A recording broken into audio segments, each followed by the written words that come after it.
Unang disgrasya sa tuig 2024 sa kadalanan sa dakbayan sa Talisay. Natala sa yuga ni buntag ning unang adlaw sa bagong tuig. Ang report ni Femery Dumabo. Alas 5 ganiyang buntag na bangga kining SUV sa Center Island sa daan in Bacalso sa Barangay Bulacau, Talisay City. Ang mga insidente nahulikam sa kuha sa CCTV monitoring sa Talisay City Command Center. Makita ang kusog nga padaga sa silver nga SUV.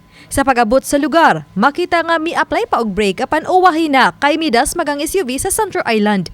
Tungod sa impact, nalimbuwad kini. Apan nabuak nga semento sa Center Island mituasik ug nakaigo sa nagmotorsiklo sa pikas nga lane. Natumbaw na kaangkon og gamayng pangos ang motorista. Samtang unom ka mga sakay sa SUV, lakip na ang driver niini ang nakaangkon raw sa binuon og minor injury o gidala sa tambalanan. Matud pa sa tunga nasayran nga kining maong mga biktima nga sakay sa mong sakyanan, gikan pa ni sa ilang panimay, nag-celebrate ni sila og New Year, hangtod nga naka-desisyon nga sayo karong buntag moadto sila og south tungod kay mag-outing. Nakainom gid sila unya gani base sad sa atong naibawan nga dunay usa ka botelya sa ilim nun beer sud mismo sa mga sakyanan. Ipaabot pa sa City Toda ang pagawa sa driver sa SUV sa tambalanan pagsuta kun unsa gyud hitabua nganong nahitabo ang aksidente. Gawas nga gingong nakainom kini og ilim nung makahubog.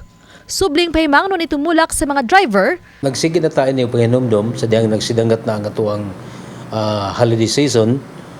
Kanunay natin nagpahinumdom sa itong mga kaiksuunan nga kung doon ay mga okasyon o di gud kalikayan, dili na gud mo drive or laing tao ang padrivon nga wa makainom.